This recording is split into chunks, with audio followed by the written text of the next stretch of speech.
Light ಹಚ್ಚಿದ ತಕ್ಷಣ ಡಮಾರ್ ಅಂತ ಬಾಂಬ್ ಥರ ಬ್ಲಾಸ್ಟ್ ಆಗುತ್ತೆ, ಮುಖ ಎಲ್ಲ ಸುಟ್ಟು ಹೋಗುತ್ತೆ. ಆಗ ಬೆಳ್ಳಿ ನೋಡಿ ನಾವು ನಗ್ತೀವಿ.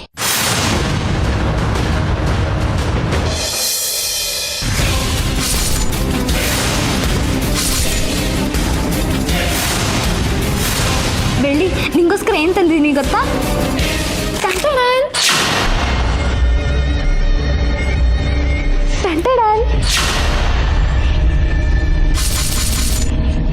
ಜಾಸ್ತಿ ಮಾತಾಡಿದ್ರೆ ಚಪ್ಪಲಿ ಕಿತ್ತು ಹೋಗತ್ತೆ.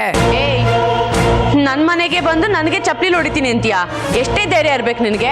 ನಿನ್ನ ಮನೆ ಯಾವುದೇ? ನಿನ್ನ ಮನೆ ಇದು ನನ್ನ ಅಣ್ಣನ ಮನೆ. ಇಲ್ಲಿ ನಿನಗಿಂತ ನನಗೆ ಜಾಸ್ತಿ ಹಕ್ಕಿರೋದು.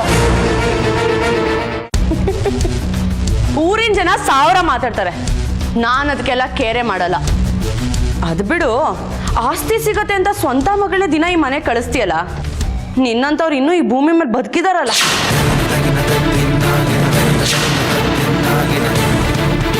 ಈ ಆಸ್ತಿ ಅಂತ ತಗೊಂಡೋಗಿ ಯಾವ್ದಾದ್ರು ಹೆಣದ ಮೇಲೆ ಹಾಕೋ. ಈ ಆಸ್ತಿನಲ್ಲಿ ಪಾಲ್ ಬೇಕೇ ಬೇಕು ಅಂತಿದ್ರೆ ಅದಕ್ಕೆ ಗಲಾಟೆ ಮಾಡೋ ಅವಶ್ಯಕತೆ ಇಲ್ಲ.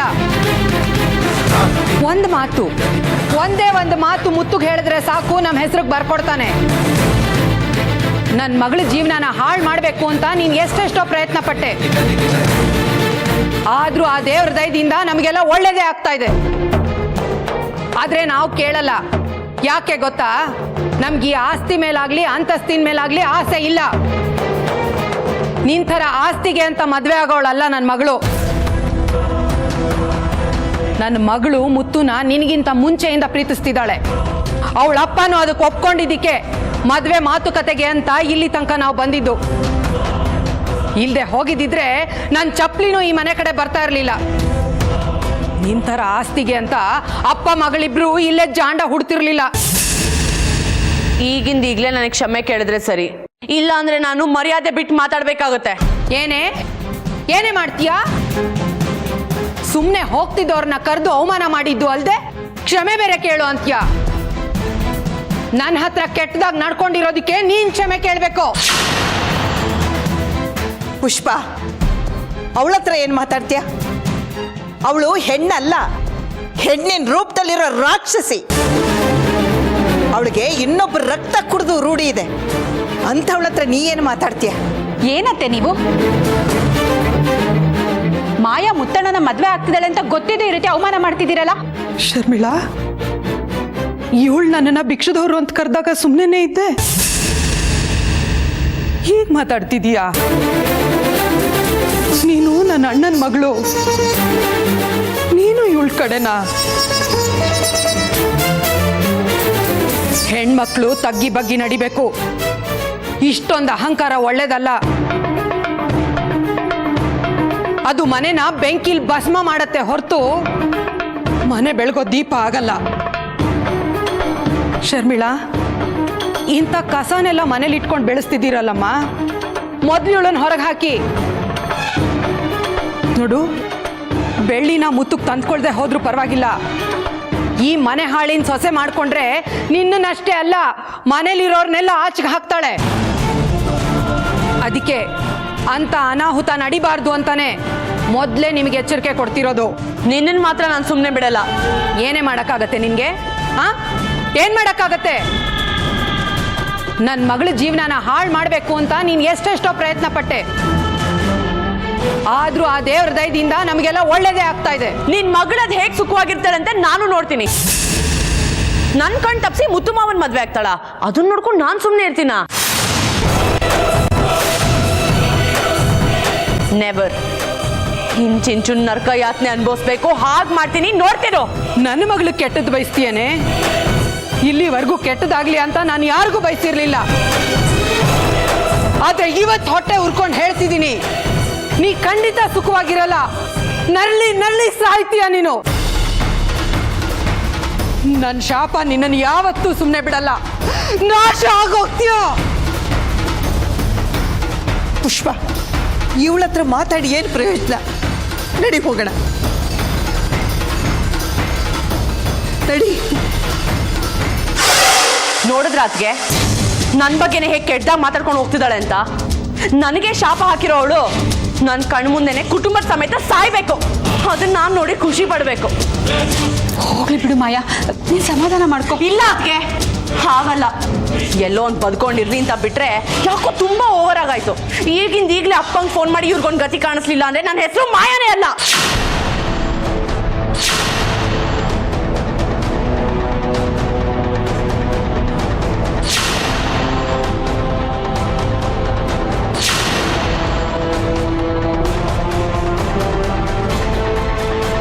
ಪುಷ್ಪಾ, ನಿನ್ನ ಮಾತ್ರ ಯಾವುದೇ ಕಾರಣಕ್ಕೂ ಸುಮ್ಮನೆ ಬಿಡಲ್ಲ ಕಣೆ. ಇವತ್ತು ನಾನು ಏನೇನು ಹೇಳಿದ್ಯಾ ಅದನ್ನೆಲ್ಲ ಬಡ್ಡಿ ಸಮೇತ ನಿನಗೆ ಚುಕ್ತ ಮಾಡೇ ಮಾಡ್ತೀನಿ.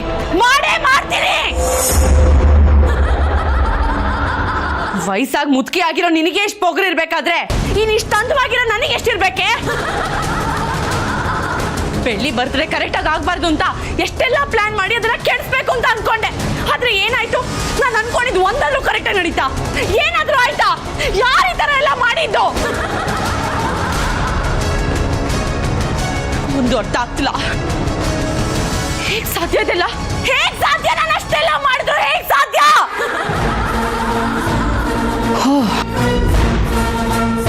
ಈಗ ಗೊತ್ತಾಯ್ತು. ಏ ಚಿತ್ರ, ಇದ್ರ ಹಿಂದೆ ನಿಂದೆ ಕೈವಾಡ ಅಂತ ನನಗೆ ಈಗ ಗೊತ್ತಾಯ್ತು. ನಾನೇ ನನ್ನ ಕೈಯಾರೆ ಕಟ್ ಮಾಡಿರೋ ಗೆಜ್ಜೆ ಹೇಗ್ ಒಂದಾಯ್ತು? ಅಷ್ಟೇ ಅಲ್ಲ, ಸೀರೆನ ನಾನೇ ಕಟ್ ಮಾಡಿದ್ದು. ಹೇಗ್ ಮೊದ್ಲಿನ ತರ ಆಯ್ತು? ಮತ್ತೆ ಮೊದ್ಲಿನ ತರ ಆಯ್ತು? ಇವತ್ತಿನ ದಿನ ಬೆಳ್ಳಿಗೆ ಏನು ಒಳ್ಳೇದ್ ನಡಿಬಾರ್ದು ಅಂತ ತಾಯ್ತಾ ಕಟ್ಟಿಸ್ದೆ. ಆದ್ರೆ ಏನಾಯ್ತು? ಉಲ್ಟಾ ಎಲ್ಲ ಒಳ್ಳೇದ್ ನಡೀತಾ ಅವಳಿಗೆ. ಏ ಚಿತ್ರ, ನಿನಗೆ ಪ್ರಶ್ನೆ ಕೇಳ್ತಾ ಇದೀನಿ, ಹೇಳೆ. ಯಾಕೆ ಭಯ ಪಟ್ಕೊಂಡು ನೋಡೋದ್ಯಾ? ನಿನ್ ಪ್ರಶ್ನೆಗೆ ಆಗ್ಲೇ ಉತ್ತರ ಕೊಟ್ಟಿದ್ದಾಗಿದೆ. ಈಗ ನಿನ್ ಕೈಲಿ ಏನು ಮಾಡಕ್ಕಾಗಲ್ಲ. ನಗ್ತಿದ್ಯಾ? ನಗು. ಇವತ್ತು ಯಾಕೋ ನಿನಗೆ ತುಂಬಾ ನಗ್ಬೇಕು ಅನಿಸ್ತಿದೆ. ನಗು, ಯಾಕಂದ್ರೆ ಮುಂದೆ ನಗೋದಕ್ಕೆ ನೀನಿರಲ್ಲ ಕಣೆ. ಏಯ್ ನಿಲ್ಸೆ, ಸಾಕು. ಏನೋ ಪಾಪ ಮಾತಾಡಿ ಅಂತ ಸುಮ್ಮನೆ ಬಿಟ್ರೆ ಓವರ್ ಆಗಾಡ್ತೀಯ. ನೀನೇನೆ ನನ್ನ ಹೊಸ್ಕಾಕದು. ಇಲ್ಲೇ ನಿನ್ ಜಾಗದಲ್ಲೇ ಈ ಕ್ಷಣನೇ ನಿನ್ನನ್ನ ಸಾಯಿಸ್ತೀನಿ, ನೋಡ್ತೀಯಾ? ನಿನ್ನ ಯಾರು ಸಾಯಿಸಿದ್ರು ಹೇಗ್ ಸತ್ತೆ ಅಂತ ಯಾರಿಗೂ ಗೊತ್ತಾಗಲ್ಲ. ನಿನ್ ಸಾವಿನ ಹಿಂದಿರೋ ಕಾರಣನ ಯಾರಿಗೂ ತಿಳ್ಕೊಳಕ್ಕಾಗಲ್ಲ. ಹಾಗ್ ಮಾಡ್ತೀನಿ, ನೋಡ್ತೀಯಾ? ಕೊನೆ ಪಕ್ಷ ನಿನ್ಗೆ ಬೆಳ್ಳಿ ಹುಟ್ಟಿದ್ದ ಮನೆ ಹಾಳು ಮಾಡಕ್ಕಾಗಿಲ್ಲ ಅಂದ್ಮೇಲೆ ಮುದ್ದು ಮಾವನ್ನ ಮದ್ವೆ ಆಗ್ತೀನಿ ಅಂತ ಯಾವ ಧೈರ್ಯದ ಮೇಲೆ ಚಾಲೆಂಜ್ ಮಾಡಿದ್ಯಾ? ಇಷ್ಟೊಂದು ಕೆಟ್ಟದ್ ಮಾಡೋ ನಿನಗೆ ಇಷ್ಟೊಂದು ಧೈರ್ಯ ಇರ್ಬೇಕಾದ್ರೆ ಯಾವಾಗ್ಲೂ ಒಳ್ಳೇದ್ ಮಾಡೋ ನನಗೆ ಎಷ್ಟು ಧೈರ್ಯ ಇರಬೇಡ. ಚಿಟ್ಟಿಗೆ ಹೊಡೆಯೋದ್ರಲ್ಲಿ ಎಲ್ಲದನ್ನ ಭಸ್ಮ ಮಾಡ್ಬಿಡ್ತೀನಿ. ಇದೆಲ್ಲ ಯಾರು ಮಾಡಿದ್ದು ಅಂತ ಕೇಳ್ತಾ ಇದೆಯಲ್ಲ? ಇವಾಗ ಹೇಳ್ತೀನಿ ಕೇಳು. ಇದನ್ನೆಲ್ಲ ನಾನೇ ಮಾಡಿದ್ದು.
ಕೆಟ್ಟದ್ ಬಯಸಿದ್ರು ನಾನು ಅದನ್ನ ಒಳ್ಳೆದಾಗಿ ಪರಿವರ್ತನೆ ಮಾಡ್ತೀನಿ.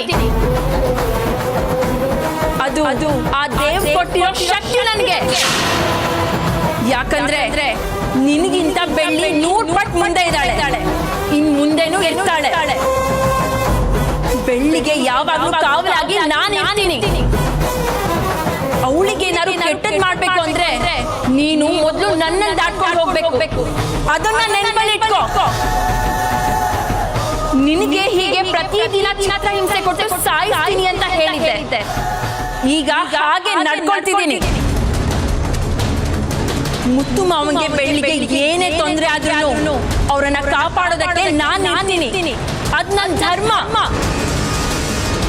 ಬೆಳ್ಳಿಗೆ ಕೆಟ್ಟದಾಗ್ಲಿ ಅಂತ ಪ್ರತಿದಿನ ತಾಯ್ತ ಕಟ್ಟಿಸ್ತಾನೆ ಇರ್ತೀಯ. ಇದೆಲ್ಲ ನನಗೆ ಲೆಕ್ಕನೇ ಅಲ್ಲ. ನಿನಗಿದೆಲ್ಲ ಏನು ಗೊತ್ತಾಗಲ್ಲ. ವರನ ಬೇಡದಕ್ಕೂ ಯೋಗ್ಯತೆ ಇರಬೇಕು.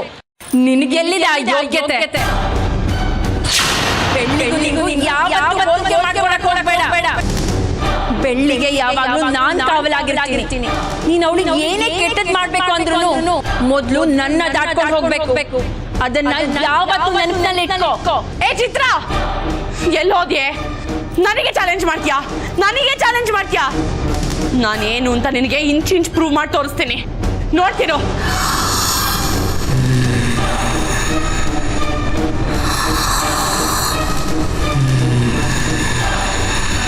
ಎಲ್ಲೂ ಶಾಂತಿ ಸಿಗದೆ ಅಲ್ಲಿದ್ದಾರೋ ನಿನಗೆ ಇನ್ನಷ್ಟು ತೊಂದರೆ ಕೊಡ್ಲೇಬೇಕು. ನಿನಗೆ ಇನ್ನ ಹಿಂಸೆ ಕೊಡ್ಲಿಲ್ಲ ಅಂದ್ರೆ ಮಾಯಾ, ಏನಾಯ್ತು ನಿನ್ಗೆ? ಯಾಕೆ ಒಬ್ಳೆ ಮಾತಾಡ್ತಾ ಇದೀಯಾ? ಈಗಷ್ಟೇ ಚಿತ್ರ ಬಂದಿದ್ಲು. ನಾನು ಅವಳ ಹತ್ರನೇ ಮಾತಾಡಿದೆ. ಅವಳು ಕೊಡ್ತಿರೋ ಕಾಟ ತುಂಬಾ ಜಾಸ್ತಿ ಆಗ್ತಿದೆ ಬೈರಾ. ಇದಕ್ಕೆ ಏನಾದ್ರೂ ಒಂದು ದಾರಿ ಹುಡುಕ್ಲೇಬೇಕು. ಇಲ್ಲಾಂದ್ರೆ ಇವತ್ತು ನಾವು ಹೇಗೆಲ್ಲ ಪ್ಲಾನ್ ಮಾಡಿದ್ನ ಫ್ಲಾಪ್ ಮಾಡಿಸಿದ್ಲು ಹಾಗೆ ಎಲ್ಲಾದ್ರಲ್ಲೂ ನಮ್ಮ ವಿರುದ್ಧನೇ ನಿಲ್ತಾಳವಳು. ಇವತ್ತು ನಡೆದಿದ್ಕೆಲ್ಲ ಅವಳೇನ ಕಾರಣ? ಹೌದು, ಅದಕ್ಕೆ ಹೇಳ್ತಿರೋದು. ಅವಳನ್ನ ಸುಮ್ಮನೆ ಬಿಟ್ಟಷ್ಟು ನಮಗೆ ತೊಂದರೆ. ನನಗೆ ಬರ್ತಿರೋ ಕೋಪಕ್ಕೆ ಇಲ್ಲ, ಕೋಪ ಮಾಡ್ಕೋಬಾರ್ದು. ನಾನು ಕೋಪ ಮಾಡ್ಕೊಂಡಷ್ಟು ಹಿಂಸೆ ಜಾಸ್ತಿ ಆಗುತ್ತೆ. ನನಗೆ ಹಿಂಸೆ ಆದ್ರೆ ಆ ಚಿತ್ರಗೆ ಖುಷಿ ಆಗುತ್ತೆ. ನಾನು ಆರಾಮಾಗಿರ್ತೀನಿ. ನನಗೆ ಖುಷಿ ಆಗ್ತಿದೆ. ನೋಡು, ನಗ್ತಿದ್ದೀನಿ. ನನಗೆ ಖುಷಿ ಆಗ್ತಿದೆ. ಭೈರಾ, ಅಪ್ಪಂಗೆ ಈಗಲೇ ಕಾಲ್ ಮಾಡು. ಈಗಲೇ ಕಾಲ್ ಮಾಡಿ ಬರೋದಕ್ಕೆ ಹೇಳು. ಮಾಡ್ತೀನಿ. ಮಗಳೇ, ಇಷ್ಟೊಂದು ಕೋಪ ಒಳ್ಳೇದಲ್ಲ. ನನಗೂ ನೆಮ್ಮದಿಯಾಗಿರ್ಬೇಕಂತಾನೆ ಆಸೆ ಅಪ್ಪ. ಆದರೆ ಏನು ಮಾಡೋದು, ನನಗೆ ಕೋಪ ಬರೋ ಹಾಗೆ ಮಾಡ್ತಿದ್ದಾಳು ಅವಳು. ಅದಕ್ಕೆ ಈ ಸಲ ಎಷ್ಟೇ ಕಷ್ಟ ಆದರೂ ಪರವಾಗಿಲ್ಲ, ನಮ್ಮ ಹೆಜ್ಜೆನ ನಾವು ಸರಿಯಾಗಿಡಬೇಕು. ಸೋತು ಇವತ್ತು ಗೆಲ್ತೀವಿ ನಾಳೆ ಗೆಲ್ತೀವಿ ಅಂತ ಯೋಚನೆ ಮಾಡ್ತಾ ಕೂರೋಕ್ಕಾಗಲ್ಲ ಅಪ್ಪ. ನಮಗಿರೋದು ಎರಡೇ ಆಪ್ಷನ್. ಒಂದು ಗೆಲ್ಲಬೇಕು, ಇಲ್ಲ ಸಾಯ್ಬೇಕು. ಒಂದು ಗೆದ್ದು ಸಿಂಹಾಸನದ ಮೇಲೆ ಕೂತ್ಕೋಬೇಕು, ಇಲ್ಲ ಸತ್ತು ಸ್ಮಶಾನ ಸೇರಬೇಕು. ಇದು ನನಗೆ ಮರ್ಯಾದೆ ಪ್ರಶ್ನೆ ಅಪ್ಪ. ನೀನು ಚಿಕ್ಕ ಹುಡುಗಿ, ನಿನ್ನ ಕೈಲಿ ಏನೂ ಆಗಲ್ಲ ಅಂತ ನನಗೆ ಹೀಯಾಳಿಸ್ತಾಳ. ಅದಕ್ಕೆ ಹೇಳಿದ್ದಪ್ಪ, ಈ ಸಲ ತುಂಬ ಪವರ್ಫುಲ್ ಆಗಿರೋ ಮಂತ್ರವಾದಿನೇ ಕರೆಸ್ಬೇಕು ಅಂತ. ನಾನು ಹೇಳ್ತಿದ್ದೀನಲ್ಲ ಮಗಳೇ, ಮೊದಲಿದ್ರಲ್ಲ ಮಂಡೋದ್ರಿ, ಅವ್ರ ಥರ ಇವರು ಹೆದರ್ಕೊಂಡು ಓಡೋಗೋದಿಲ್ವಂತೆ. ಮಾಟ ಮಂತ್ರ ಮಾಡೋದ್ರಲ್ಲಿ ತುಂಬ ಸ್ಟ್ರಾಂಗ್ ಅಂತೆ. ಹಾಗಂತ ತುಂಬ ಜನ ಹೇಳ್ತಿದ್ದಾರೆ. ಇವ್ರಿಗೆ ದೆವ್ವ, ಭೂತ, ಪಿಶಾಚಿ, ಆತ್ಮ ಇವೆಲ್ಲ ಲೆಕ್ಕಕ್ಕೆ ಇಲ್ವಂತೆ ಮಗಳೇ. ಬನ್ಸೋದು ಒಂದು ರೀತಿ ಓಕೆ, ಆದರೆ ಆ ಚಿತ್ರ ಅಷ್ಟು ಈಸಿಯಾಗಿ ಸಿಗೋಡಲ್ಲ. ಅದಕ್ಕೆ ಅವಳನ್ನ ನಾಶ ಮಾಡಬೇಕು. ನನ್ನ ಜೀವನದಲ್ಲಿ ಇದ್ದಿದ್ದು ಒಂದೇ ಒಂದು ಆಸೆಯಪ್ಪ, ಅದು ನಮ್ಮ ಮುತ್ತು ಮಾವನ ಮದುವೆ ಆಗಬೇಕು ಅಂತ. ಆದರೆ ಆಗ ಅದಕ್ಕಿಂತ ಜಾಸ್ತಿ ಆ ಚಿತ್ರನ ದ್ವೇಷಿಸೋದೇ ಹೆಚ್ಚು ಅನಿಸ್ತಿದೆ. ಅವಳ್ದು ಒಂದು ತೊಂದರೆ ತಪ್ಪಿದ್ರೆ ನಾವೇನು ಬೇಕಾದರೂ ಮಾಡ್ಬೋದು ಅಪ್ಪ. ಮಗಳೇ, ನೀನು ಅಂದ್ಕೊಂಡಿದ್ದು 100% ನಡೆಯುತ್ತೆ. ಈ ಸಲ ಆ ಚಿತ್ರ ನಮ್ಮ ವಶದಲ್ಲಿರ್ತಾಳೆ. ಇದು 100% ಸತ್ಯ. ಹಾಗಿದ್ರೆ ಈಗಲೇ ಆ ಮಂತ್ರವಾದಿಗಳಿಗೆ ಕಾಲ್ ಮಾಡಿ ಈ ವಿಷಯ ತಿಳಿಸಿ. ಸರಿಯಮ್ಮ.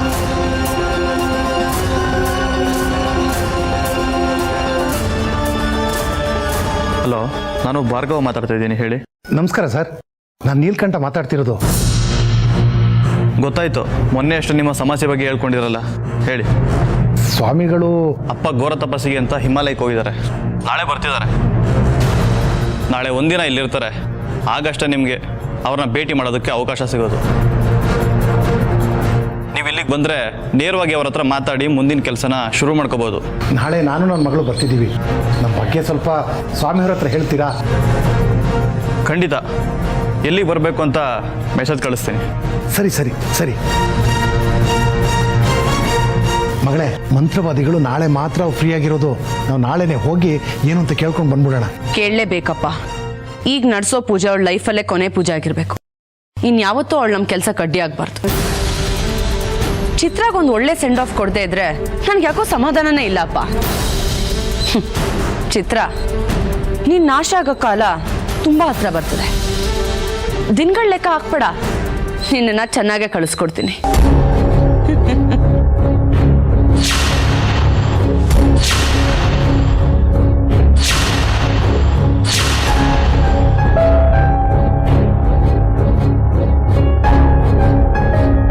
ಮಗಳೇ, ಯಾಕೊಂಥರ ಇದೆಯಾ? ನನಗೆ ಮಂತ್ರವಾದಿಗಳನ್ನ ಮೀಟ್ ಮಾಡೋವರೆಗೂ ಸಮಾಧಾನ ಇಲ್ಲಪ್ಪ. ಅವ್ರನ್ನ ಒಂದ್ಸರಿ ಮೀಟ್ ಮಾಡಿ ಅವ್ರ ಮೇಲೆ ನಂಬಿಕೆ ಬಂದಮೇಲೆ ನನಗೆ ನೆಮ್ಮದಿ ಅನಿಸ್ತಿರೋದು.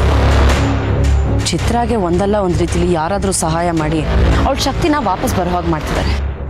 ಆದರೆ ಈ ಸರ್ತಿ ಅವಳದೆಲ್ಲ ನಾಟಕನೂ ಬಂದ್ ಮಾಡ್ತೀವಿ ಅಂತ ನನ್ನ ಮನಸ್ಸು ನನಗೆ ಹೇಳ್ತಿದ್ದೆಪ್ಪ. ಈಗ ನಿನ್ನ ಮನಸ್ಸು ಹೇಳ್ತಿದೆಯಲ್ವಾ, ಅಲ್ಲಿಗೆ ನಾವು ಅರ್ಧ ಗೆದ್ದ ಹಾಗೆ. ಇನ್ನು ಅವ್ರು ಪೂಜೆ ಮಾಡಿದ್ರೆ ನಾವು 100ಕ್ಕೆ 100 ಗೆದ್ದ ಹಾಗೆ. ಡೋಂಟ್ ವರಿ ಮಗಳೇ. ಓಂ ಹ್ರಾಂ ಹ್ರೀಂ ಫಾಟ್.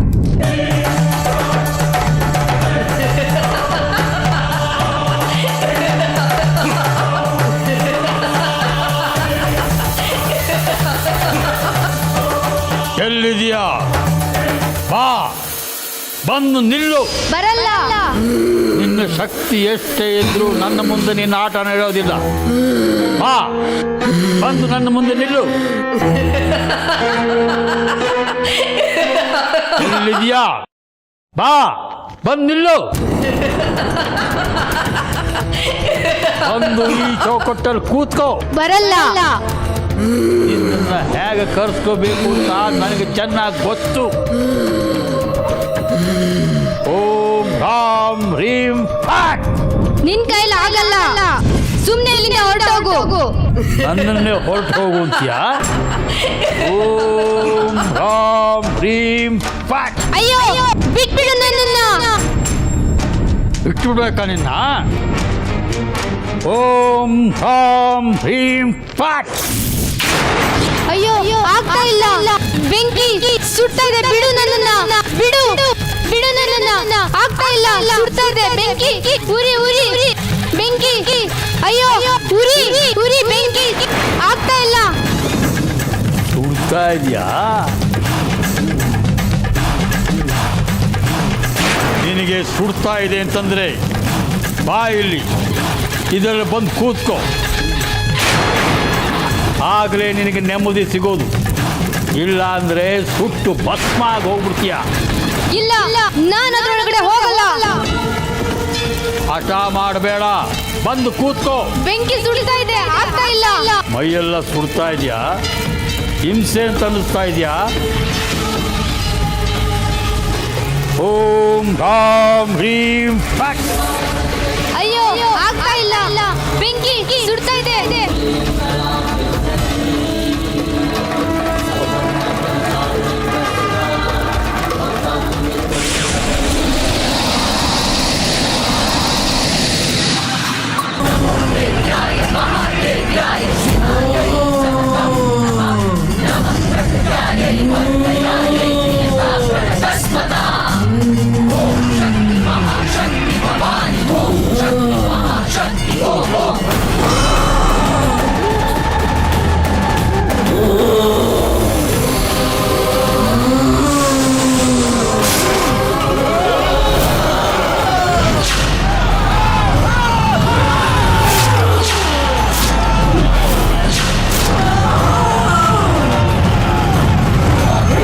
ಸ್ವಾಮೀಜಿ ತಗೊಳ್ಳಿ, ನಿಮ್ಮಿಂದ ತುಂಬ ಉಪಕಾರ ಆಯಿತು. ನಮ್ಗೆ ಆಶೀರ್ವಾದ ಮಾಡಿ ಸ್ವಾಮಿ. ಒಳ್ಳೆಯದಾಗಲಿ. ನೀವು ಹೇಳಿರೋ ಪ್ರೇತಾತ್ಮನ ಬಂಧಿಸಿದ್ದೀನಿ. ಇನ್ಮೇಲೆ ನಿಮಗೆ ಯಾವ ರೀತಿಯ ತೊಂದರೆನೂ ಇರೋದಿಲ್ಲ.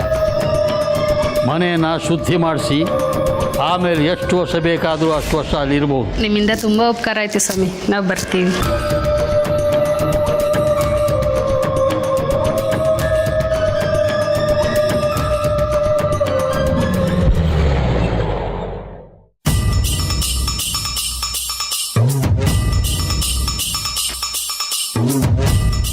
ನಮಸ್ಕಾರ ಸ್ವಾಮಿ. ನಮಸ್ಕಾರ.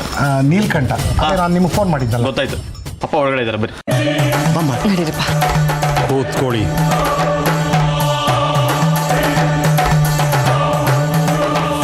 ಮಾತಾಡ್ಬೋದಾ? ಹೇಳ್ತೀನಿ, ಆಮೇಲೆ ಮಾತಾಡಿ. ನಮಸ್ಕಾರ ಸ್ವಾಮಿ.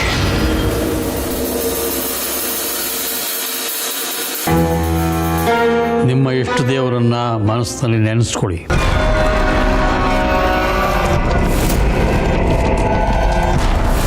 ಇಬ್ಬರು ಕೈಗಳನ್ನು ಮುಂದೆ ಮಾಡಿ